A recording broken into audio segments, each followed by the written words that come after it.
हरे कृष्णा। कहते हैं कि इस स्थली पर भगवान श्री कृष्ण ने कालिया नाग का मर्दन किया था।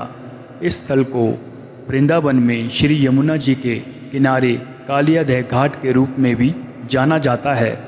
तो आइए करते हैं भगवान श्री कृष्ण की एक और लीला स्थली के दर्शन और जानते हैं विस्तार से पूरी कहानी। दोस्तों, पहले श्री यमुना जी यहीं बहा करती थीं। अब कालिया घाट के साथ एक सड़क है और सड़क के पार श्री यमुना जी हैं। कालिया देह या कुंड के स्थान पर जो भी जाता था कालिया नाग उसे खा जाता था, इसीलिए उसे कालिया दहा कहने लगे थे। गोकुलवासी उस पानी का उपयोग नहीं कर सकते थे क्योंकि उस कुंड का पानी जहरीला हो चुका था। कालिया नाग के विष से आसपास के वृक्ष लता सभी जलकर भस्म हो गए थे। केवल यही एक केली कदम बच गया था। इसका कारण ये है कि महापराक्रमी श्री गरुड़देव जी अपनी माता बिंता को अपनी विमाता कद्रू के दासीपन से मुक्त कराने के लिए देवलोक से अमृत का कलश लेकर इस केली कदम के ऊपर कुछ देर के लिए बैठे थे। उसके गंध या छींटे के प्रभाव से ये केली कदम बच गया था। ये वही केली कदम का वृक्ष है जिस पर चढ़कर भगवान श्री कृष्ण गेंद लेने के बहाने कालिया नाग से गोकुलवासियों को मुक्त कराने के लिए बड़े वेग के साथ श्री यमुना जी में कूदे थे।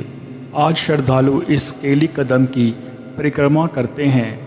कालिया नाग पहले रमनद्वीप में निवास करता था, लेकिन पक्षीराज श्री गरुड़ जी से शत्रुता हो जाने के कारण वह यमुना जी के कुंड में आकर रहने लगा। कालिया नाग जानता था कि ये स्थान सुरक्षित है और यहाँ गरुड़ जी नहीं आ सकते हैं, क्योंकि यहीं पर गरुड़ जी ने तपस्वी सोभरी के मना करने पर भी कुंड से मछलियों को बलपूर्वक पकड़कर खा लिया था।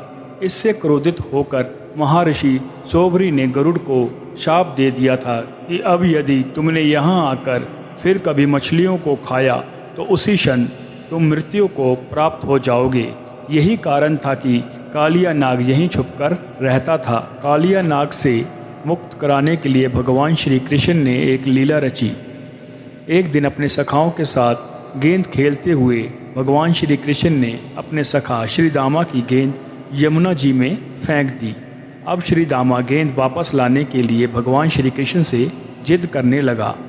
गेंद लेने के बहाने भगवान श्री कृष्ण इसी केली कदम के वृक्ष पर चढ़ गए और श्री यमुना जी में कूदकर कालिया के कुंड में चले गए। भगवान श्री कृष्ण ने कालिया नाग को चेतावनी देते हुए कहा, अब निरीह प्राणियों पर होने वाले अत्याचारों का समय समाप्त हो चुका है। वह ये स्थान छोड़कर चला जाए। कालिया ने फुफकारते हुए भगवान श्री कृष्ण पर आक्रमण कर दिया। लगभग 2 घंटे तक कालिया ने भगवान श्री कृष्ण को एक सामान्य बालक की भांति अपनी कुंडली पाश में जकड़े रखा। जब भगवान श्री कृष्ण ने देखा कि वृंदावन के समस्त नर नारी उनके वियोग में बुरी तरह तड़प रहे हैं, तो उन्होंने एक झटके में ही स्वयं को कालिया नाग की कुंडली से विमुक्त करा लिया। भगवान श्री कृष्ण उछलकर कालिया के फनों पर चढ़ गए और उस पर पैरों से प्रहार करने लगे। कालिया नाग के 101 सिर थे। वह अपने जिस सिर को भी नहीं झुकाता था उसी को प्रचंड दंडधारी भगवान श्री कृष्ण अपने पैरों की चोट से कुचल डालते। उससे कालिया नाग की जीवन शक्ति छीनहीन हो गई। वह मुंह और नथनों से खून उगलने लगा। अंत में चक्कर काटते काटते वह बेहोश हो गया। जैसे ही थोड़ा होश में आता आँखों से विष उगलने लगता और क्रोध के मारे जोर जोर से फुफकारे मारने लगता। इस प्रकार वह अपने सिरों में से जिस सिर को भी ऊपर उठाता उसी को नाचते हुए भगवान श्री कृष्ण अपने चरणों की ठोक से झुकाकर रोंद डालते। उस समय पुराण पुरुषोत्तम भगवान श्री कृष्ण के चरणों पर जो खून की बूंदें पड़ती थीं, उनसे ऐसा मालूम होता था मानो रक्त पुष्पों से उनकी पूजा की जा रही हो। भगवान के इस अद्भुत तांडव नृत्य से कालिया के फन रूप छत्ते छिन्न भिन्न हो गए। वृंदावन के सभी नर नारियों ने भगवान श्री कृष्ण के एक हाथ में बांसुरी और दूसरे हाथ में गेंद देखी, जिसे लेने का बहाना बनाकर वह श्री यमुना जी में कूदे थे।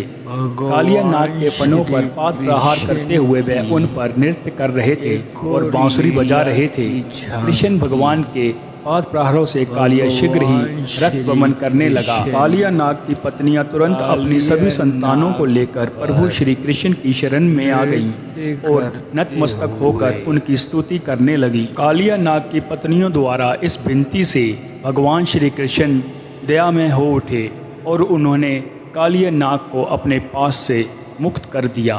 पाश से मुक्त होते ही कालिया नाग के शरीर में प्राण का संचार होने लगा। ये भगवान श्री कृष्ण के सम्मुख अपने समस्त फन झुकाकर विनती स्वर में बोला, हे स्वामी, आपको पहचानने में मुझसे भूल हो गई। भगवान श्री कृष्ण ने उसकी सतस्तुति से प्रसन्न होकर कालिया नाग को अभय प्रदान कर सपरिवार रमणक द्वीप में जाने के लिए कहा और उसे अभय देते हुए बोले, अब तुम्हें गरुड़ का भय नहीं रहेगा। वह तुम्हारे फनों पर मेरे चरण चिन्ह को देखकर तुम्हारे प्रति शत्रुता भूल जाएगा। भगवान श्री कृष्ण की पदरज की प्राप्ति के लिए हर कोई तरसता है। कालिया नाग न जाने किस पुण्य के कारण भगवान श्री कृष्ण के चरण चिन्ह को पाने का अधिकारी हुआ। भगवान श्री कृष्ण को इस स्थिति में नृत्य करते देख वृंदावन वासियों ने उनकी उच्च स्वर में जय जयकार करनी आरंभ कर दी। भगवान श्री कृष्ण की कृपा से श्री यमुना जी का जल केवल विषहीन ही नहीं बल्कि अमृत के समान मधुर हो गया। हरे कृष्णा, जय जय श्री राधे।